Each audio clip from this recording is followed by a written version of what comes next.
Давай достар, по чесноку сөйлесеміз, яғни шындықты бетке айтып, нақты конкретно сөйлесеміз былайша айтқанда. Мысалы, көп адамға айтамыз, ақша көп табуға болады, көп ақша табуға болады, мүмкіндік бар. Бірақ та көпшілік айтады, маған көп ақша керек емес, маған байлық керек емес. Не үшін олай айтасыздар? Өздеріңізге сұрақ қойып көрдіңіздер ме? Мен не үшін олай айтып жатырмын? Сол сұрақтың жауабын іздеп көрген күндеріңіз болды ма? Мен сіздерге соның жауабын айтайын. Не үшін ол айтасыздар? Потому что көп ақша керек емес деген адам, біріншіден, ол көп ақша таппаған и таппайды да пока что.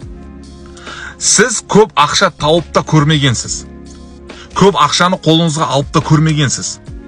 Өзіңіздің бүкіл қажеттіліктеріңізге ойланбай, қысылмай, проблема жасамай ақша жұмсап та көрмегенсіз. Ұлыңыз, қызыңыз, әке маған мынаны алып беріңші дегенде ақшаны проблема жасамай, хорошо, балам, қызым, ал қалағаныңды. Ондай ощущение, ондай сезім сізде болып көрмеген. Әйеліңіз қалаған армандағы нәрселерді алып бермегенсіз. Алып бергендегі рахатты сезінбегенсіз. Яғни ақша сізде иллюзия болмаған. Сол үшін сізге ақшаның көп болғаны қызық емес. Түсініп тұрсыз ба?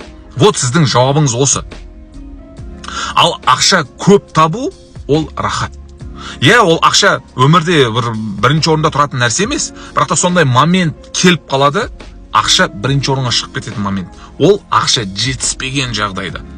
Именно ақша керек болып тұрған жағдайда ақша бірінші орынға шығады. Вот. Сондықтан ақша, сізді бар бақытты қылып жүруі мүмкін емес.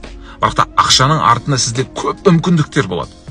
Өмірде көп нәрсеге қол жеткізуге болады сол ақшаның артында.